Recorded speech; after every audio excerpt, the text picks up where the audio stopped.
see this as their topic, see something fishy, and we'll be going till 12:25, so I'll stop you 10 minutes before and we'll have some Q&A if it's available. If the Q&A goes over, I'll have to ask you to step outside so we can prepare for the next one. But this is Michelle Luttrell and Derek Chi, and they're from OIT. All right, so welcome everyone to our talk about fishing. So just imagine this. You go to work, you're at your computer, and then all of a sudden, you get an email from your boss.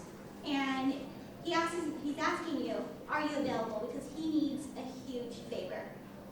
So you want to be helpful, so you're like, yes, I'm available, what do you need? And then he replies and tells you that he's in a meeting, but he needs $1,000 worth of gift cards ASAP. And don't worry, he will reimburse you. So again, you want to be helpful, and you trust your boss, so you go out, you buy the gift cards, you take the pictures of them, and then you email them off to him. Next day, you go into the office, and you go up to him and you ask him, hey, how do you want me to process the reimbursement for those gift cards that you needed? And he looks at you confused. Like, what are you talking about? And then after talking to him for a little bit, you realize, oh no, not only did I fall for a phishing scam, but I also am out $1,000. That is very common that we see here at the campus, and unfortunately people do fall for it. So today I'm going to share with you what is phishing, what to look out for, and what do you do if you receive a phishing email. Okay, so what is phishing? So phishing is when a scammer sends us a fake email and trying to get us to perform some type of action. So just like regular phishing, we are the fish, and the attacker's trying to get us to take some type of bait. And one of the baits that they commonly want us to take is clicking on malicious attachments or links. And when you click on a malicious attachment or link within an email, several different things can happen. One, malware can be installed on your computer where you wouldn't even notice that it's there. Ransomware can also be installed that's where your device can get encrypted and you can't access your files because they're locked. And the only way to access them is if you pay a ransom to the attacker. Here at the university, we do not pay the ransom. And the reason why is because we don't want to promote that bad behavior. But then also, there's been other companies who do pay the ransom, and either they don't get the key to unlock their files, or they do get the key, but the files are so corrupted because of the encryption process. Another thing that's common with clicking on malicious links is it takes you to a fake website. So for example, here is a real phishing email that we received, and it says, Dear, as a person's email address, and it says, kindly update your email to the latest server to avoid loss of files. And then they wanted you to click on that update button. So when you click on it, they're common. It brings you to this page. And it shows like it's a UCI login, and it pre-populates the username. So all it's waiting for is for you to enter your password. And then once you enter it, then that's it. The attacker has that information, and your account is now compromised. Another common bait that attackers do try to get us to do is to provide them with sensitive information. And the perfect example is the the gift card scam that I shared with you in my introduction. They want that information from us. And here is an example of an email scam that we received. We did change the name of the person on who it went to, but the message and everything is pretty much what we saw. And it says, so it's coming from Howard Gilman, and it says, are you available? There is something I need you to do. And I'm going into a meeting now, so just reply by mail. Again, this is something that we get that's very common. So now that you've seen what are some of the phishing emails, what are some of the red flags to look out for? Should I wait to the end? I'm sorry. I'm sorry? Should I wait to the end on any questions? Yeah, can you wait just so I can make sure I get Okay. through? That's still fine. So here are some of the red flags you want to look out for. And remember, these are only red flags. So you could get a legitimate email that meets these different criteria. What this is trying to do is if you see something that's on the list, it should raise a little red flag in your head to be like, I need to double check to make sure this is real. So I'm not going to go through the complete list, but some of the ones that are important are the first one would be the suspicious email address. It's very important when you receive an email to look at what is the email address that it's coming from. Is it something that you recognize? Another one is the person asking you to perform some non-routine business task? So hackers, they don't really understand what we do internally for our business, so sometimes they may ask you to open this file, or they're sharing something with you that's not normally what you guys would normally share a particular way. You want to look for grammar errors, because oftentimes the templates are sloppy. And then also if there's a generic message, because again, they use the same templates across different companies, different teams. If you get something that just seems very generic that can be sent to anybody, that might be an indicator that you want to double check what you're receiving. And one thing too is we notice that there are some people who are really familiar with these red flags and they're really good about identifying phishing, but sometimes the best of us do fall for phishing because of the timing. So what we notice is if the timing is just right, some people tend to let down their guard and fall for a fish. And what I mean by that is, let's say if your boss is away at a conference, and yeah, maybe he does need gift cards, and then you get that email. It kind of fits the situation. Or let's say you need to reset some type of a password in one of your accounts, and then all of a sudden you get an email saying, oh, do this to reset your password. So again, whenever doing something that's very critical, like resetting passwords or sending some type of financial information, you want to make sure you look out for the red flags. Okay, so now looking back, let's go to this one. So looking back at the gift card scam that I shared with you earlier, do you see some of the red flags that were identified before? One of the things you want to look at is look at the email address. So it says Howard Gilman, but it says it's from executiveoffice@gmail.com. One thing you can ask yourself is, would he send me an email asking for gift cards from a Gmail account? Does that Gmail account look like it would be his private one? Sometimes we do see where the attacker does try to create a private email where they'll put like hgilman@gmail.com. But again, you want to ask yourself, is it something that he would normally ask me to do via a personal account? And even if it is, you may want to just try to verify. The other thing too is this one has a lot of grammatical errors. Like the second sentence, it says, am going into a meeting now. That's not something that's really grammatical correct. Like, would that be something that should raise a flag?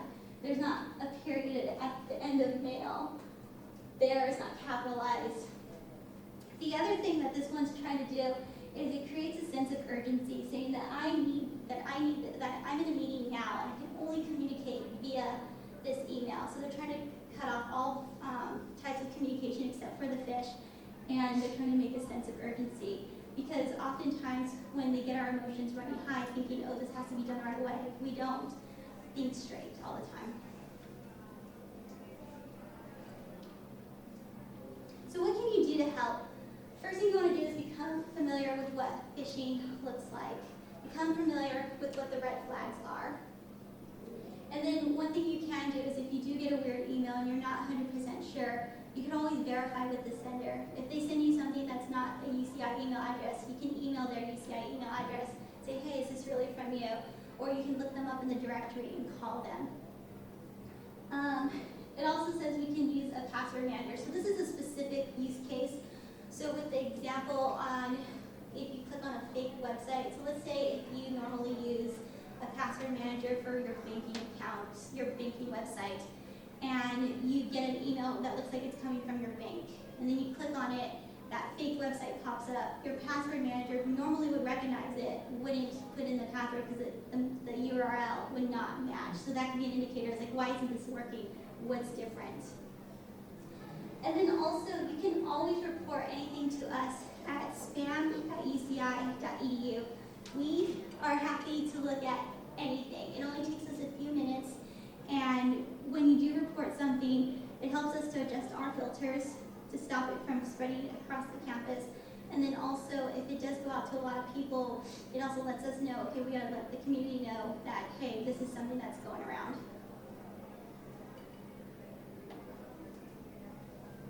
One thing I do want to share is a quick slide on email security on mobile devices. So one thing that we've been finding out is about 1/3 of our employees check email via a mobile device, which is great. But since it's a smaller screen, sometimes it's harder to identify the traditional flags of phishing. So what you want to do is continue to look for the red flags. Where possible, verify with the sender. If you want to check to see where the link is going, one thing you can do is if you hold down on the link, a pop-up will come up and show you the full URL so you can check to see if that's safe. I think that's a little risky just because I know sometimes your phones can be really sensitive and if you accidentally click, something bad can happen. But it's an option if you want to take that risk. And then also, one thing, if you get an email and you're just really not sure, you can go back to your desk, go to the larger screen and kind of look for the red flags on there. So here's a list of resources that we have available. You guys are going to be getting a copy of the deck on the Expo Drive, so you'll have all the links here. One thing that I do want to promote though is on the UCI Learning Center, we have a bunch of new phishing awareness courses and they're specific to different topics related to phishing. So that's available. One of them that I would recommend is the email security on mobile devices, just because again, it's harder to check phishing on a mobile device and they give you really helpful hints on there. And a promotion that we're doing, OIT Security, is if you take one of these training modules in the month of October, you'll be entered to win an Amazon gift card in a drawing. So with that, do you guys have any questions? Yeah, the Howard Gilman email, Yes. I'm just asking just to reply. What is the value from the attacker's perspective for just replying to an email? They obviously have your email address, it's just validating that's a valid address, or is there some other intent in the background? So, yeah, skip that. So this is usually the first stage. They're like, hey, are you available? And then when you reply, then he writes back saying, you know, I need this gift card information. Can you provide this to me? So it's that whole response, like, okay, now I'm starting this communication with you. Yeah. I'm not sure if you guys do this, but some of the students laugh. They're watching their email and they start laughing. What's going on? They go, oh, I got another one of those test fish emails to see if I'm paying attention. I'm going to reply. So I don't know if that's you guys, but it's kind of I don't know, it's become kind of a joke. And people were responding to these test fake phishing emails. There you go. Yeah, no, that is us. I send them out. They just think it's fun. And that's helpful feedback. Yeah. For us though, I think it's really about just starting the conversation that even though they know that they're getting these They other recognize, things, yeah. it's good that they do recognize that and that they are having a conversation around it. It's getting people talking about phishing, which I think is the first step. What percentage are reporting these to spam at UCI at this point? That's really hard to say. We're catching most of the people that are coming in there. I would say for reporting wise, it's probably only about 10% that are actually reporting it. Unfortunately, not too many people know about that spam address. Like I said, we're catching it enough where you know that there's usually an incident. If you get like 3 or 4 reports, you can look up the mail logs and figure out that, hey, that was thousands of people reporting pretty recently. But generally, it's not too much. We'll accept anything that's in spam, so it can be phishing, unmarked spam, anything questionable that you want. Happy to take a look at.